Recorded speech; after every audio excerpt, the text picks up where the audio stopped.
Howdy. I'm Sam Kirkpatrick, Executive Associate Dean of the Bush School of Government and Public Service, here to welcome you on behalf of President Bush to the Presidential Conference Center and also Dean Dick Chilcote. Welcome especially to our Bush School students. We have other Texas A&M Aggies here today as well. We have some high school students and other special guests. This indeed is a very special opportunity for us today to be with a president and his vice president. The Bush School is very pleased to host this conversation with Dan Quayle. It's a special time to meet with Vice President Quayle and to hear his perspectives on history and current events of our time. As most of you know, the Bush School's purpose is to educate principled leaders for public service. That noble calling so exemplified by our namesake, the 41st President of the United States. Please join me in welcoming President Bush.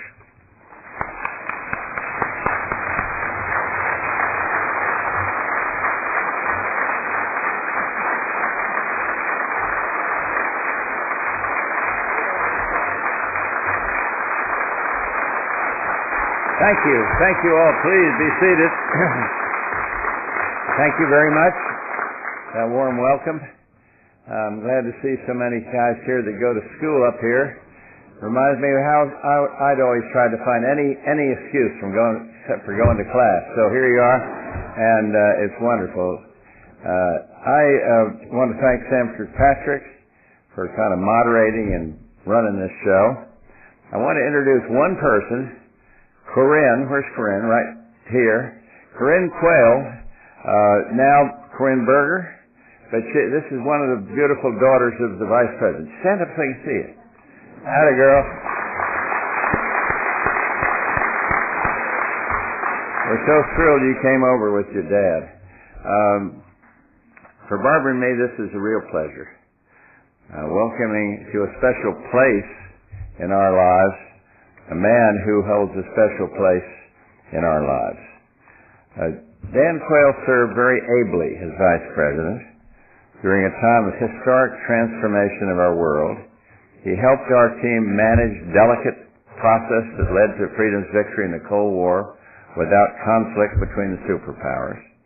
He was also the ideal ticket mate who brought energy and vitality to the grueling task of running a national campaign. More than that, he's a trusted partner and a loyal friend. Believe me, at this juncture in my life, friendship means an awful lot.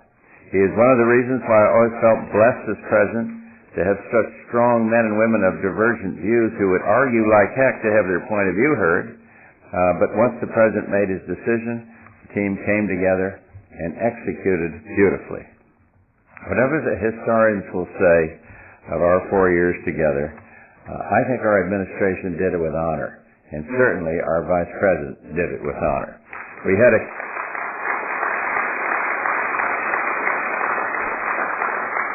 tried to uphold the public trust that was placed in us, and let historians can decide how that finally worked out. I think they will also note that we were ahead of the curve on a key matter that remains a challenge for our nation today. Dan Quayle took a lot of unfair shots when he rightly and eloquently raised the issues of, for example, of family values. And I was more than a little bemused when my friend President Clinton was lauded after he essentially gave the same speech on values a few years later in Tennessee. Press jumped all over Dan Quayle, and they heralded Clinton as a man of the ages for doing the same damn speech.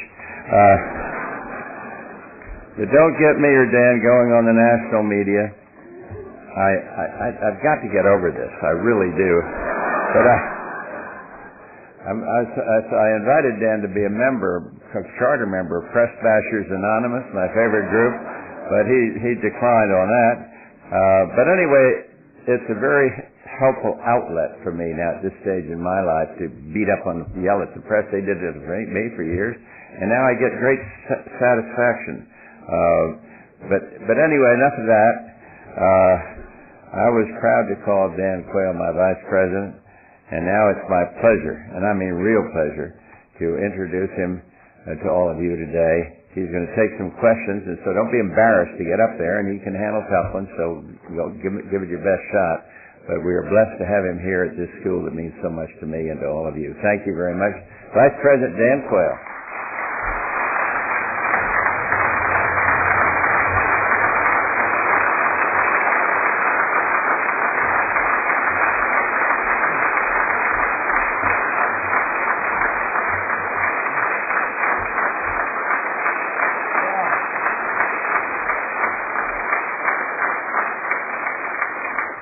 Mr. President, thank you very much. Is this microphone working back there? Can you hear it? You can? Raise your hand if you can. Okay, all right, thank you very much. Well, it's great to see you and Barbara again. Gosh, I mean, can you believe it's 20 years? 20 years since we were campaigning out there. He was campaigning for president at this time, and then I joined the ticket in August of 1988.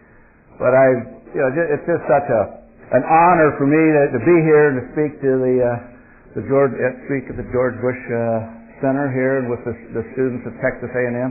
Now, my driver coming over this morning from the airport, I said, "How are we doing at Texas A&M?" He says, "Well, we beat Texas." And I said, "In football?" He says, "Yes, we beat them in football 2 years in a row." And I said, "Well, that's good to know. I'm glad to know that you got the good football team down here still beating the University of Texas," which I think there's a little competition that goes on between those two schools. So, Aggies, congratulations, and keep up the good fight. But we're in this period now where there's a lot of reflection on legacies.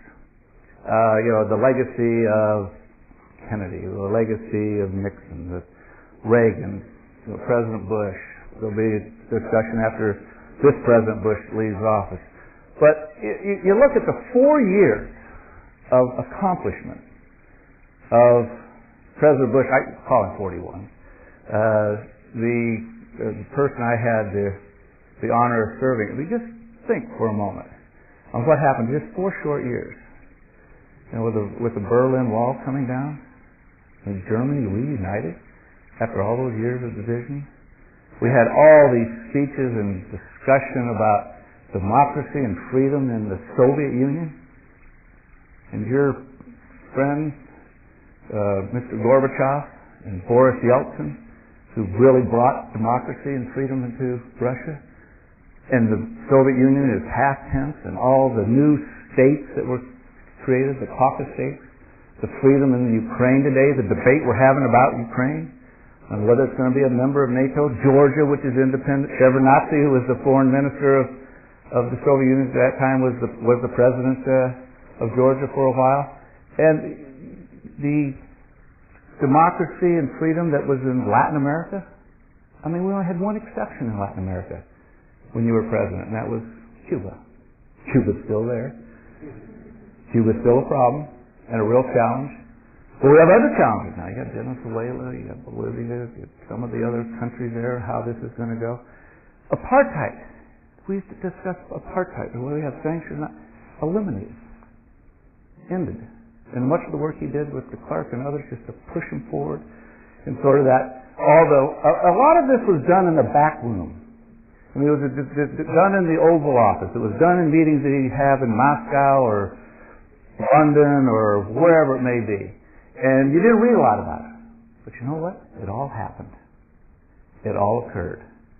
And on top of that, what people don't really appreciate, except I keep reminding them, the economy. They say, oh, it was the economy that was the challenge. I said, time out. The third quarter of 1992, the economy grew at 4%. The fourth quarter, the economy grew at 6%. The economy was growing like gangbusters. We went through a tough problem with the S&L debacle, 1989 and 1990 and 91, which actually started in the early 1980s. It started in the early 1980s, and it wasn't until President Bush comes in and puts the legislation through. Short-term hit, long-term huge benefit to the country. So, I mean, what a legacy, Mr. President. I mean, truly, what a legacy. And not only the legacy that you give to the country, but I mean, he and Barbara are such role models for so many people, young people, middle-aged people, elderly people. They just inspire, and you just want to be around them. I've always said that President Bush was a great, outstanding president, but he's one of the most honest and decent people I've ever known, ever met. I've always told my children, growing up, I said, there's a guy, there's a man, that's who I want you to live up to. So it's with great emotion, great satisfaction that I'm here. It's a question and answer. I was ready to give about an hour and a half speech. And, I was in the Senate. He was in the House of Representatives before he became vice president and all those things. And, of course, in the Senate, you can just go on and on and on and talk. In the House, you have rules, and you have time limits. And so today we're going to have sort of time limits because it's going to be a conversation or a question and answer period. And they're not going to just let me be back in the Senate and get up here and pontificate and give you that wonderful speech that I could give you on the salvation of Western civilization or solving our economic problems or how do we get out of, or what are the challenges for the next president. Because I'm going to just answer the questions. And so what you need to do is just start thinking some of the questions. We're just going to queue up at the microphones here.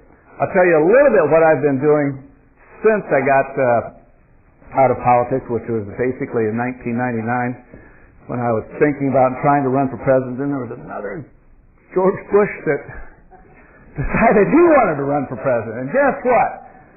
He got it. And I'm thankful, and I think he's done a great job. But I've been somewhat out of politics since 1999. And I was young enough at the time. I was only 52. And I said, I'm going to go do something else. I'd written 3 books. I taught at Thunderbird, which is an international school of business in Arizona. I was on the speaking tour, traveling domestically and internationally. And I said, I'm just young enough to go do something else. And so I joined a private equity firm in New York, Cerberus. Today it's about a $32 billion private equity firm. We own Chrysler, which is a real challenge. We own GMAC, which is the financial arm of the General Motors. We own 51%. General Motors owns 49%.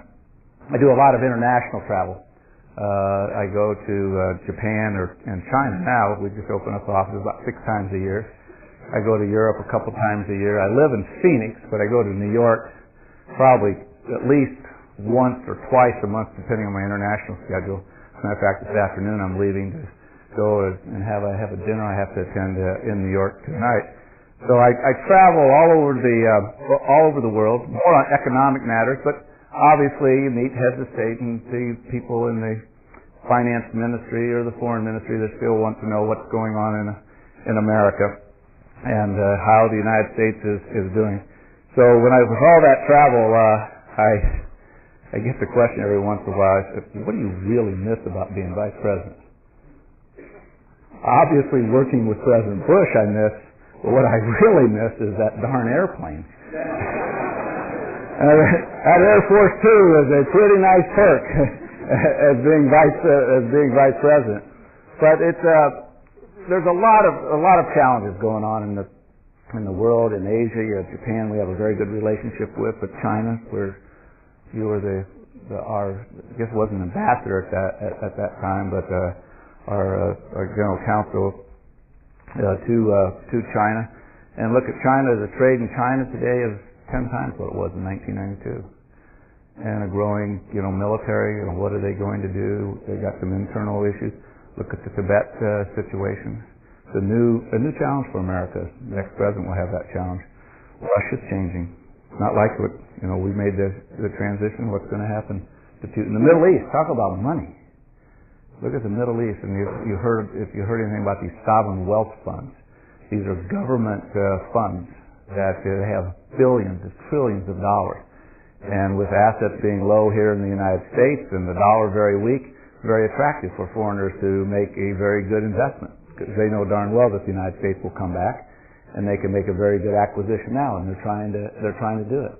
Europe is really very impressive to some extent.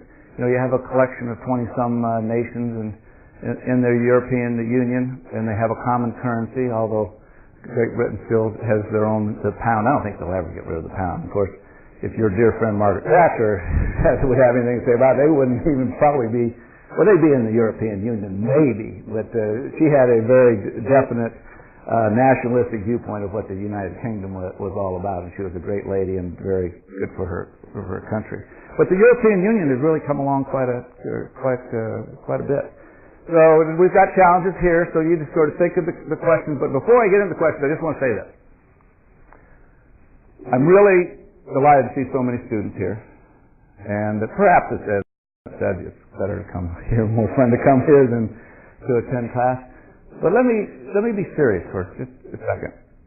We need good men and women to think about public service.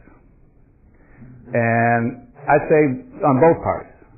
Obviously, if you want to know which party to pick, talk to me afterwards, and I'll be glad to make a recommendation to you. But I strongly encourage you to think at some time during your life, public service. And you'll be part-time in the legislature or city council, or think of full-time or in the Congress or the Senate or governor or president or vice president. Because if good people, and I know, look, there's a lot of things out there. The president mentioned one in the media today is, I mean, some of the things that they said about me, but I mean, I look at today and I go, my gosh, it's changed dramatically with this cable news 24/7, the gotcha journalism, every little miscue, you can't make news unless you make an attack. You have to attack somebody to make any news. So it's tougher. You better have a thick skin, but we need you. We really need you. Because of good people, smart, young, capable, idealistic, want to change things, believe they can make a difference. If you don't do it, somebody's going to do it. And if the good people don't do it and sit on the sidelines, guess what? We're simply not going to have the public servants and the public service that we need, and as America we enjoy. So think about that, and do me a favor, think about it, and then go out and do something. So anyway, there's the microphones. You can line up, or I can just keep talking. We talk about any subject. You want to talk about the economy. You want to talk about politics. You want to talk about world affairs. You want to talk about personalities. You want to talk about football. You want to talk about basketball.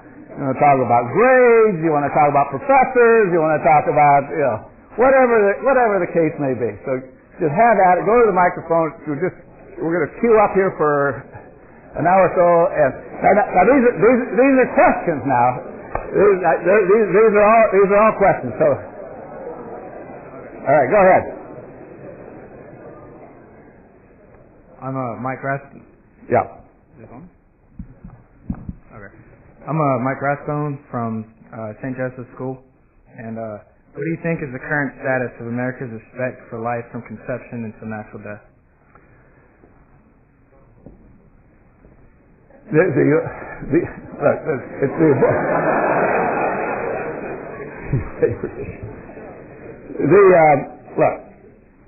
The abortion issue and when life begins is a much debated, very personal issue, and I think today, to some extent, from my viewpoint, is that the Supreme Court has pretty well decided what's going to happen. Even the conservative Supreme Court has said, to some extent, that Roe versus Wade is going to be the law of the land.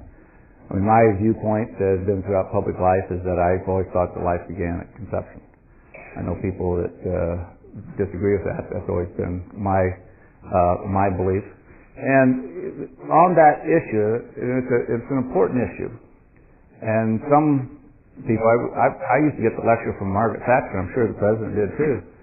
I think I might even been there when she got off on one of these sort of discussions that we had from time to time, saying that abortion had no place in the public arena. And I said, well, we can just say that, but it's in our public arena. It's there because of a Supreme Court decision, and there's no way we're going to get it out. So we're going to have to deal with it. And I think what I think the people today ought to find, most people are opposed to abortion.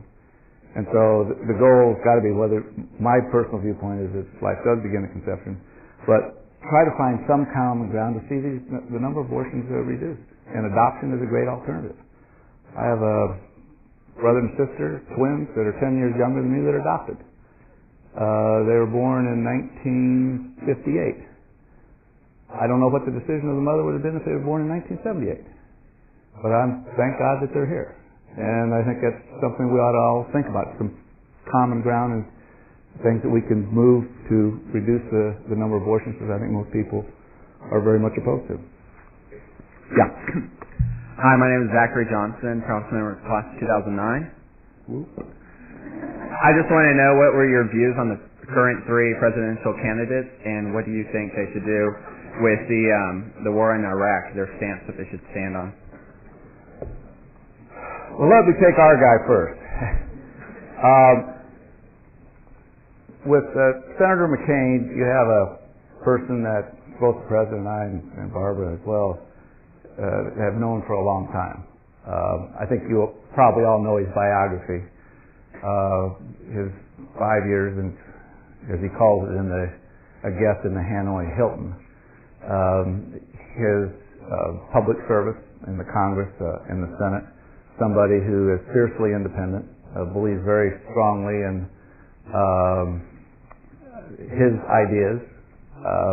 He has leadership qualities because he's willing to go against the wind, go against the grain from time to time, and that's part of leadership. I think leadership, and I saw it in President Bush all the time. Not only did he ask what was right for the country, but with his experience and knowledge, he knew what was right for the country. So it was his judgment that was very important.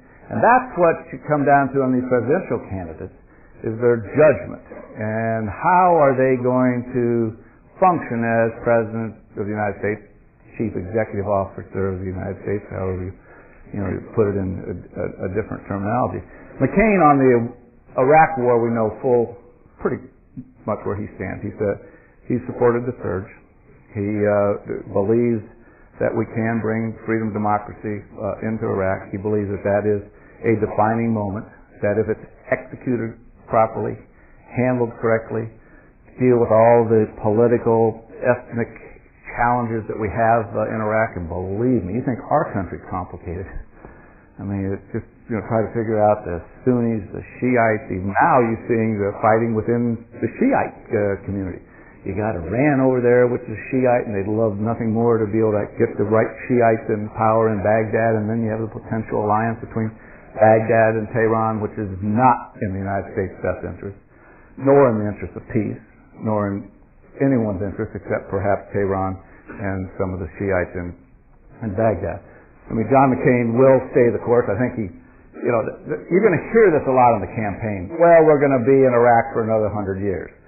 Look, that was just may I say, a little flip comment at a time during the campaign. I don't even know the context, but that's clearly not in his mind. But what he will do, he will bring it to conclusion as quickly as he can. He's not going to get out and cut and run and leave there a civil war, or a country in civil war.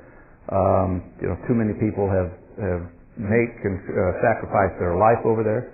There's too much at stake for the reputation of our country. There's too much at stake for peace and stability.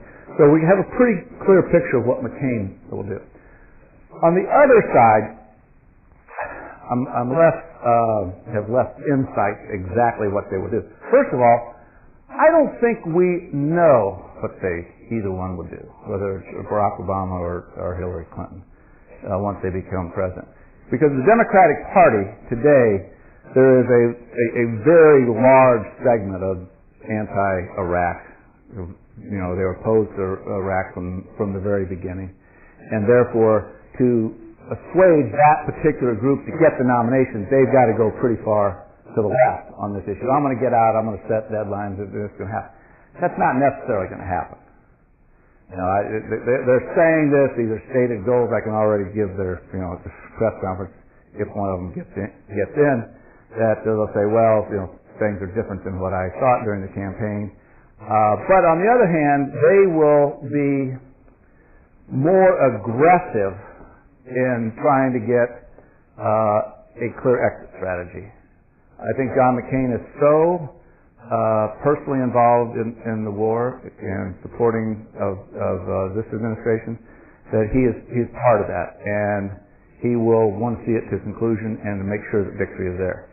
Less so probably on the Democrat side. I don't think they're going to cut and run. I just don't think it's going to happen.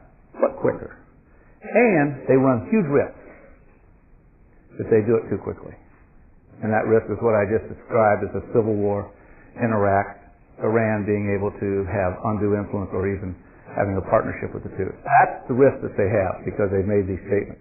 But they will not go as far and fast as many in the Democratic Party want. I'm sure they will disappoint a lot of their supporters because I have an idea of what it's like on the ground. And it's a very tough, complicated situation. Yeah. Hi, my name is Sam Sirhan. I go to A&M Consolidated High School.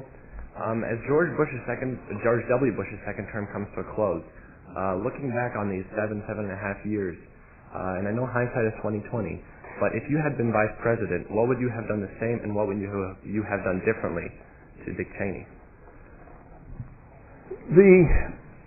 The role of the vice president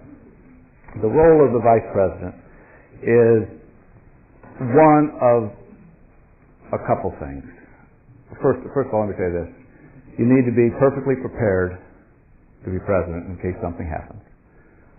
Secondly, I think loyalty and compatibility are very important. And thirdly, then you have to, even though there may be some disagreements from time to time, you've got to be 1,000% committed to the president's agenda. Not your own agenda, the president's agenda. And each president has, different roles and responsibilities of the vice president. I would say that my role was fairly similar to the roles that President Bush had when he was vice president to Ronald Reagan. I'll never forget when we were on the steps of the Capitol waving goodbye to the Reagans, and you turned to me and you said, he's been very good to me. And of course I can say the same thing even more as I look back. He's been very good to me. They had a good, close working relationship. And believe me, we haven't talked about this much. I know there's differences, opinions that they had. But you know what? He was the vice president. It wasn't his agenda. It was Ronald Reagan's agenda. And he went out like a good soldier and he fought. And people say, you don't really believe in this. He says, this is what I want. This is what the president wants. And you move on. So it depends on what the president really needs. And every president, I try to tell people, I said, the selection of the vice president is not a popular vote. It's one person, and they look at this and they decide, okay, fine. There are a lot of people that are qualified to be vice president. There's many good men and women that can step in that, and so you find that once you get the qualifications down, then you got to look at and I think with McCain, Obama, Clinton, they'll look at the compatibility and then the loyalty, and then being willing to carry it out. So what would I have done different? I worked on a day-to-day basis with this President Bush. I know the current president. I just don't know the working style, and he thought that Dick Cheney was somebody he needed and wanted, and they've been a good team. Yeah. Sir, Jan Durney. I'm an MBA over at Mays Business School, and clearly it's a great opportunity. A lot of people don't know how influential Cerebus actually is, and so it's great to have you here with us, taking time out of your work schedule. But I wanted your help to understand and interpret a article in the Wall Street Journal that came out last week, and the title was "Capitalism Changed Forever," and they were obviously referencing the Federal Reserve, Bernanke, making the direct move to bail out Bear Stearns. Was there a perspective that you could share with us to help me understand really, is this changing capitalism forever in a way that we've never seen it? I think that's a very, very interesting question. I can give you a short answer and then I'll give you a more longer answer. Short answer is, in my view, is no. The long-term answer is no. In the short term, it's going to be a little different. Both parties, Hank Paulson, clearly the Democrats, Chris Dodd in the Senate, and Barney Frank in the House, which are the two major players, are talking about more regulation. They want to, and this is what happens with the Enron debacle, which people here very know a lot about. The remedy to the Enron debacle, the Sarbanes-Oxley and the regulation that came with it, well intended, but it's part of the problem that's going on now with the regulation. And Congress, when they get involved in these things, and anything that is done on pure emotion or in response to something that's very dramatic, it usually is overreaction. And I think that's probably where the headline in the Wall Street Journal is going, that there will be this overreaction, but capitalism will be, look, it's the reason it's going to survive, because it's the best way to produce wealth. It's the best way to produce jobs. Markets do work.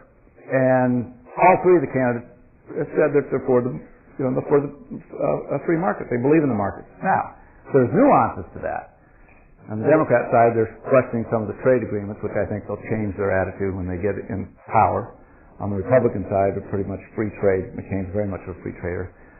Your Bear Stearns question it's a tricky one, and I won't be able to give you the exact answer because I wasn't there during the negotiations, but I have a sense of what actually went on. And here's what happened there. There was a feeling with Paulson, Bernanke, and some of the people on Wall Street that they consulted over that weekend, and I don't know who all they consulted, that Bear Stearns did have this liquidity problem, that there would be a run on the bank, and that you would see a financial institution that had been around for 80 years, I forget, a long time, would just simply collapse. They believe that. So if you do believe that, now some of the Bear Stearns that I talked to don't believe that. They said, no, it wasn't as bad. But you know what? In situations like this, whether it's the Great Depression or whether it's the mild recession that we had in the fourth quarter of 91 and the first quarter of 92, a lot of this is psychologically driven. It's psychology. And a lot of that's markets too, right? Market's going this way, you say, hey, let me get on. The problem is sometimes you get on at the top and this thing's going to go back down. It's going to correct. But the Bear Stearns situation, that was their thinking. Now, your question sort of goes way beyond that in this capitalism because there is going to be more regulation. Both parties see that. I hope they don't overdo it. There's an interesting proposal I just haven't read enough to comment intelligently on, and that's with what the President and the UK, Paulson and King, are actually talking about as more of an international supervisory monetary or regulatory entity. I just don't know. So they're hard to do. I think that what they're trying to do is deal with this real challenge of psychology. Because everybody, like today, look at the headline. Lehman is going to go out and raise $5 billion because to show their investors that they don't have a liquidity problem. UBS is writing down X billions of dollars they found. Deutsche Bank, $15 billion they're writing down. So every day there's another scenario. So everybody's frozen. And there's no value on assets and there's no lending going on. And that's what Bernanke and Paulson and the government are trying to do. They're putting a lot of money out there. And in my opinion, it may be a little bit too much, and they'll look back a year or two from now and say, well, it didn't have to quite go that far. But look, they think they got to manage this crisis. They got to manage expectations. They got to get things going again. But no, is capitalism over? No. Will it be changed? Short term, yeah. Will it be changed for the better? Look, some of these investment banks don't have the same scrutiny that commercial banks do, right? Why? Believe me, I'm not for regulation, but you can ask that question: why? Why should they be exempt and commercial banks not? So I think keep the level of the playing field, know what the rules are, implement them fairly, but we have to have belief in markets. And that's actually one of the concerns that I have. That and protectionism, if that raises its ugly head, then we've got some real challenges. Thank you, sir. Yeah. Hi, my name is Emily Mullins. I'm a student of A&M Consolidated High School, and I was wondering what your opinion was of NATO and the United States involvement in Serbia with Kosovo. The NATO and the United States involvement in Serbia and the war that we had in, what was it, 90, or not the war, but the air campaign in 94, 5, I forget when it was, 95, 96, I forget the exact date, was a real success. You have a situation where Milosevic, who was at that time just saying no, no, no. One of the guy named Dick Holbrooke, who went to him on behalf of President Clinton, said, if you don't get out, we're going to have to start the bombing. He said, I'm not making any compromises. He stayed the course, and so we were successful in seeing that success achieved. The question you bring up is Kosovo, correct? Yeah.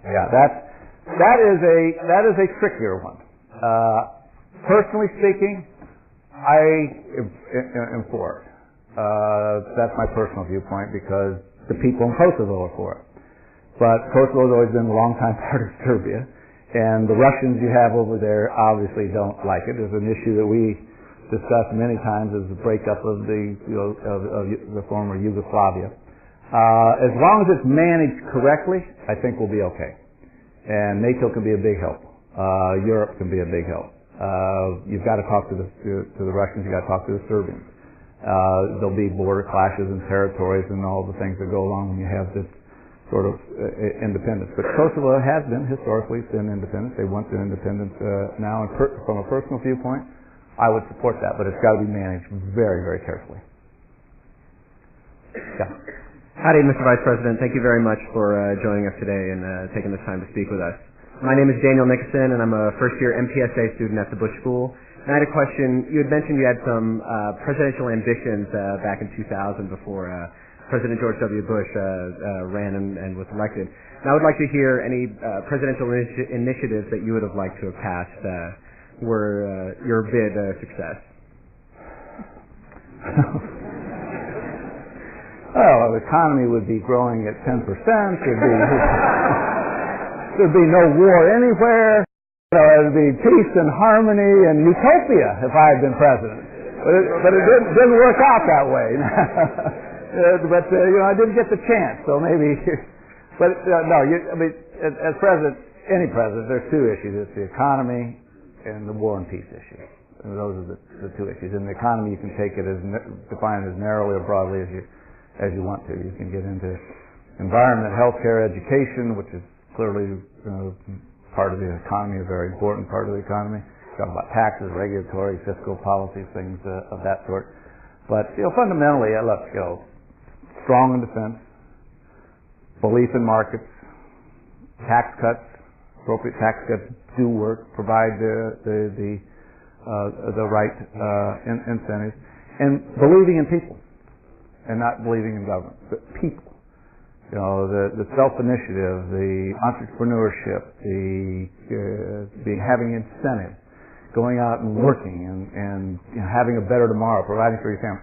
That's what we got to believe in. So often I hear the rhetoric from certain candidates saying, well, the government can do this, and implying that the people aren't smart enough to do it.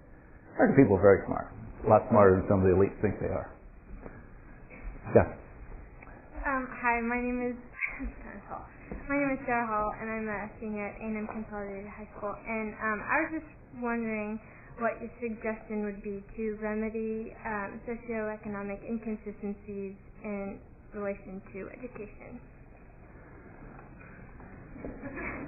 Are you talking about the amount of money that goes to different school districts?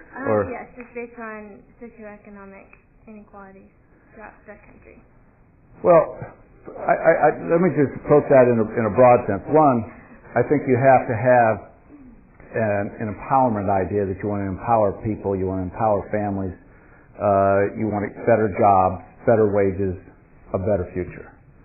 And where the family chooses to live, much predicated on how they've been empowered in life with a good education, hard work, self-initiative, they're growing up, staying off drugs, not having children during teenage years,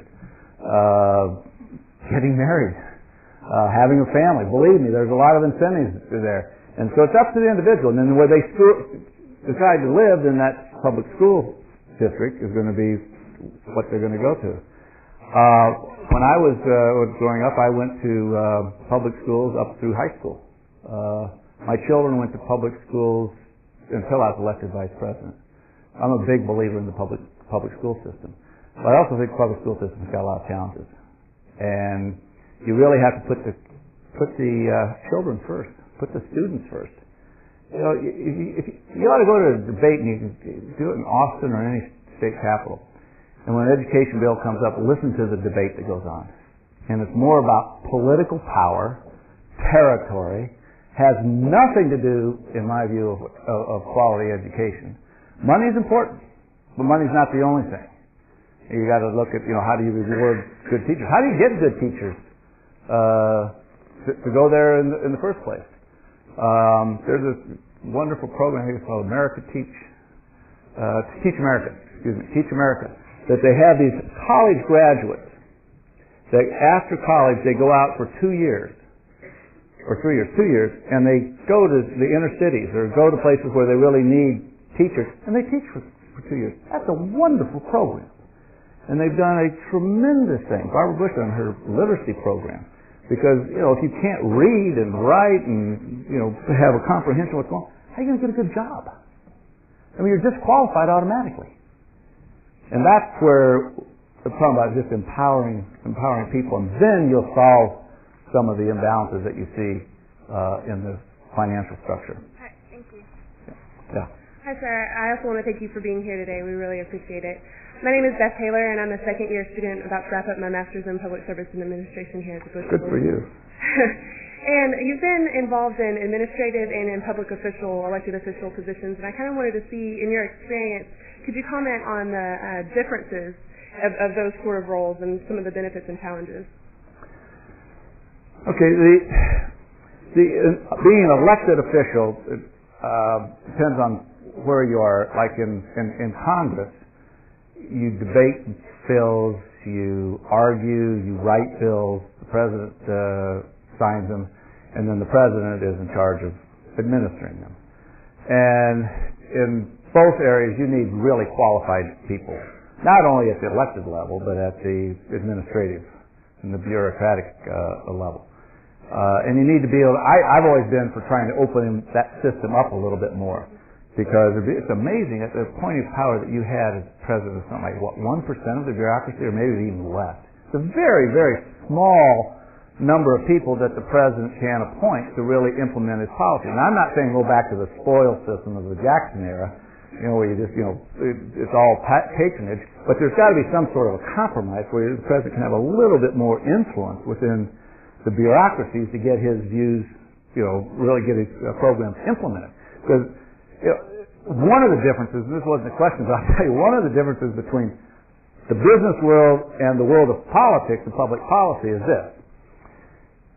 In politics and public policy, Republicans and Democrats would line up and they'd argue and we'd fight in the Congress, and we'd go to a conference committee and we'd write this thing and go back to the House and Senate and it'd be passed, and we'd have a huge signing ceremony, whether it be the Clean Air Bill or the Disability Bill or the budget reform, and we'd have a huge signing ceremony. Everybody's behind the president, and he'd sign that piece of legislation and everybody clap. They immediately would walk out of the room and try to figure out how to undo what they just agreed to. Literally, within moments, they call it, when Mr. President, this little part of this bill where we really can't do it, we got to change this thing. Now, in the business world, you have buyers and sellers, right? Republicans, Democrats. And we're, since I'm more of the business, I'll be a buyer. That's more of the Republican philosophy. Buy things, build things up. Democrats sell things, get things, smaller. No, I'm just kidding. Don't get partisan here. No, actually, I'm serious. But anyway, you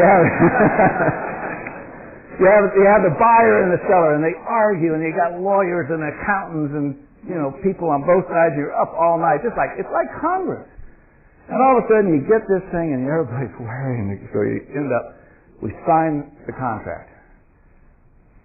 Unlike politics, where they go out and try to undo it, In the business world, you go out and actually implement it. You have to do what you said you're going to do. Because guess what? There are laws. You know, a contract that's over the court. The law in politics is an election. You can throw the guys out. In the business world, the contract is determined by the court. So it's a world of difference between the politics and the business world. A lot of similarities, but vastly different on the outcomes. Thank you. Yeah. Hi, my name is Larkin Griffin, and I'm a senior at A&M Consolidated High School. My question was, considering the events that led up to the end of the Cold War and the first Gulf War, do you believe that America and its allies, specifically Pakistan, now are on the path to democracy? In Pakistan? Yeah. I think Pakistan has made significant progress. I really do. I think it's a very tough country. It's a very important country. They have nuclear weapons. Pakistan and India have always been like this. One of the flashpoints that we had always worried about was Kashmir. Still somewhat of a flashpoint, but not as much as it was, say, 5 years ago, or even 15, or even 18, 19 years ago. But I think Pakistan has made some progress. Is there going to be a democracy like ours? No.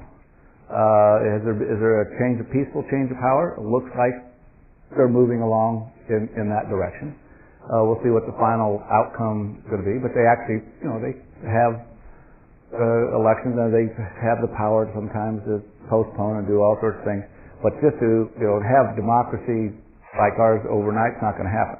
And in this case, I think the democracy, yes, there's pressure from the top, but there's also an indigenous force that understands democracy, wants democracy, appreciates democracy, and once they taste that, then you have a much better chance to have it succeed. So I'm much more optimistic about that than I would be, say, 3 or 4 years ago.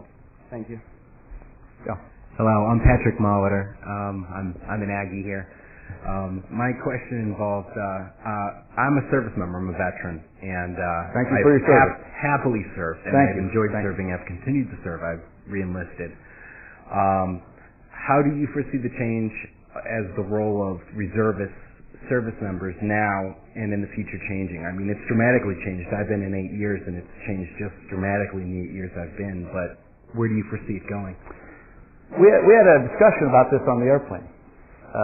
One of the people that I was with is very involved in healthcare for the armed forces, and we were talking about the breakdown with Guard, Reserve, and regular armed forces. Excuse me. And he told me, this is a statistic I was not aware of and didn't appreciate. Do you know 40% of our active duty armed forces are Guard and Reserve? Yeah, 40%. And that's not going to change. That's the model, if you will. So I think when people today that sign up for Guard and Reserve, out there take care of hurricanes and tornadoes and floods and the domestic things that you think of. But they're also, when they sign up, will be told that 40% of the armed forces are from the Guard and Reserve. That is a significant change. And I think that good men and women such as yourselves will hopefully keep the volunteer army alive and well. I think it's worked. I think it's a good thing, and I just want to say thank you very much for your service. Thank you. Hello, my name is Kyle Kennelly, and I'm a student at A&M Consolidated High School. My question is, how would you compare the economic issues that you faced as Vice President to those presently, and how might the present ones apply to today's candidates? We had a similar situation. The President and I were talking a little bit about this before we came down to speak, because we had the S&L savings and loan debacle, which began, as I said earlier in my remarks, in the early 1980s. I was in the Senate then, and I was on the Budget Committee. And this would always come up, and the administration, which was the Reagan administration at that time, would always have a proposal there. They didn't fight real hard for it, but there was always a proposal, and being, a member of the Senate, we had all of our little savings and loan people back in our district said, don't do anything. And so without not a lot of prodding, guess what? You know, we took the easy road. And the easy road was not to do anything. And we took a $25 billion problem in 1982, and it became a $325 billion problem thereabouts when George Bush was elected president in 1988. And he had the guts, the courage, the knowledge to say, you know, guys, we've got to do something. And it was a tough piece of legislation. The Republicans didn't like it, Democrats, but we did it. And the short-term consequences were you know, very harmful. You saw a huge drop in revenues, and in the mid-90s we had a huge increase in revenues because the government collected these assets, and when they collected them they had to pay for them, and when they dispersed them, guess what? They got paid for them. So revenues were coming in the mid-90s, they were going out during our term. One of the issues that is somewhat similar is the regulation issue, which goes back to that question about capitalism. Because I really believe that our regulators, this also goes to that administration question too, because the regulators and a lot of the bureaucracy was responding more to Congress for a little bit of heavy-handedness, and they wanted to, you know, all these loans that, for example, if I had a loan with the bank and the loan was for $100, and all of a sudden then the collateral was on this piece of land, and now the regulator comes in and says that piece of land is only worth $90 today. I say, well, yeah, it's worth $90 a day, but a year from now it's going to be worth $110. And by the way, I'm making my payment, so you know, leave me alone. And they said, no, if the value of the asset is below where the loan is, you have to foreclose.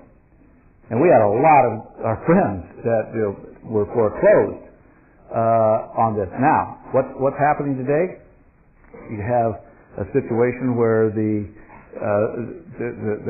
Fed and the Treasury are trying to put a lot of money into the economy to get something going, and the reason the banks and the lenders aren't lending because they don't know what the value of these assets are.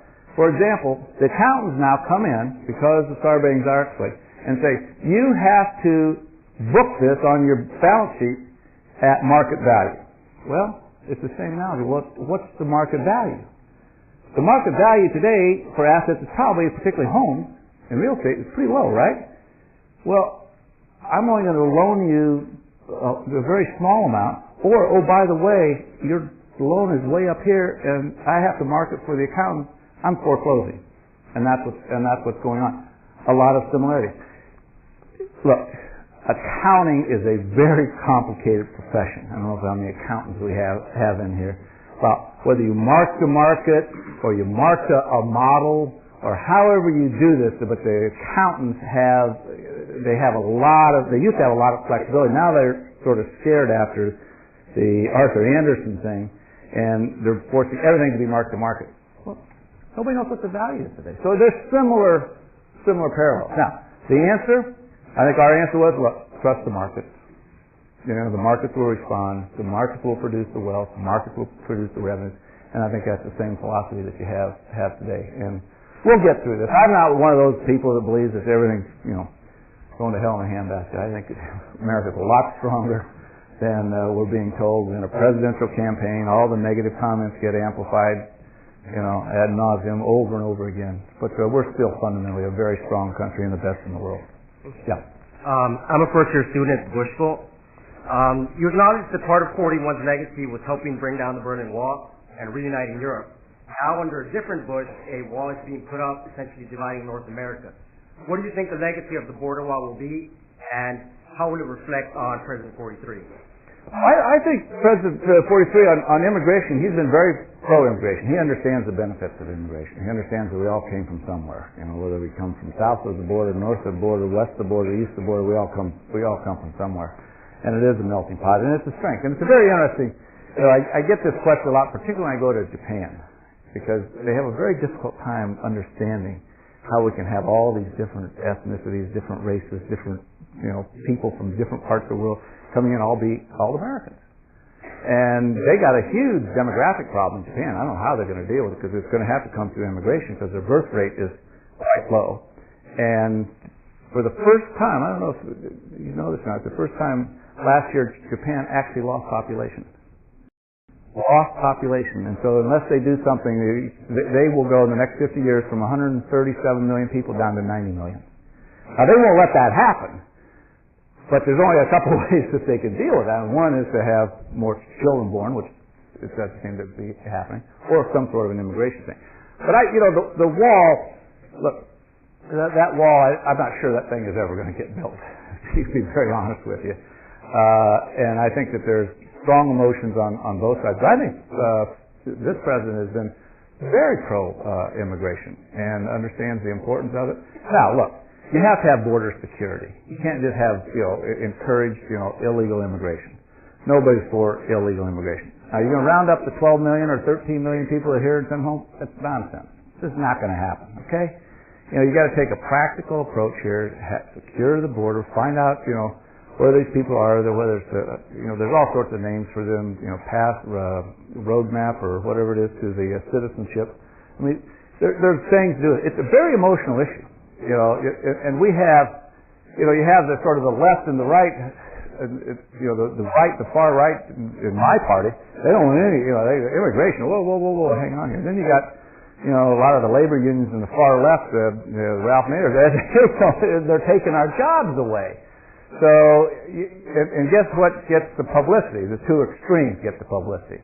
And when we're overseas, I know what happens. You have to explain to them, this is a presidential campaign, you got two parties and two extremes there. But I think he's been very pro-immigration. I think from a legacy point of view and from a historical point of view that he will go down in history. And also his record as governor here in the state of Texas was very pro-immigration.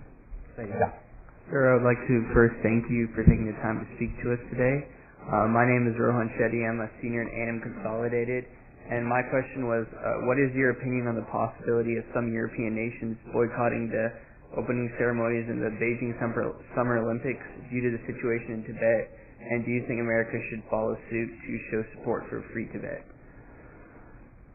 Well, I think that our policy is that for self-determination. I think the Tibet issue it's one that is not. It's a complicated issue. It really is. But no, I think that the sovereignty of the people of Tibet, human rights,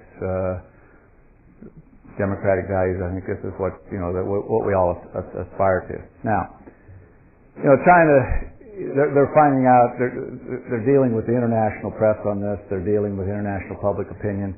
They're in a new territory for them. This is uncharted waters for the Chinese leadership, which is a communist country, because they can control the press.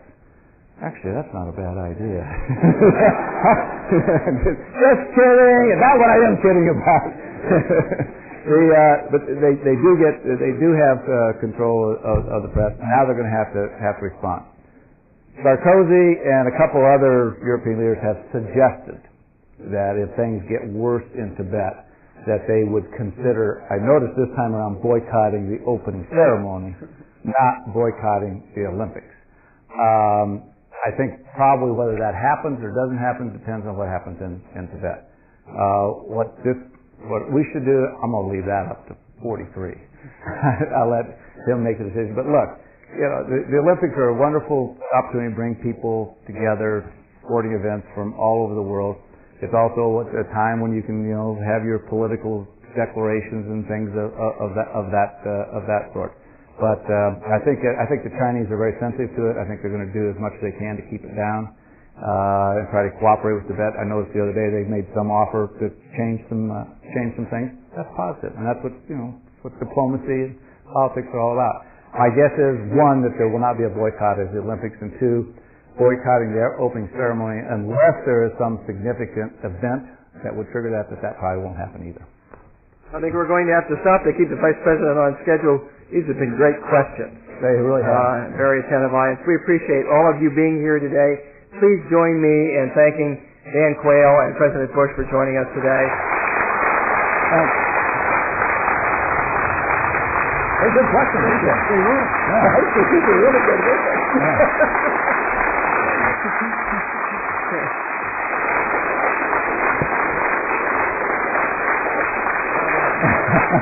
She worked hard. Okay, thank you.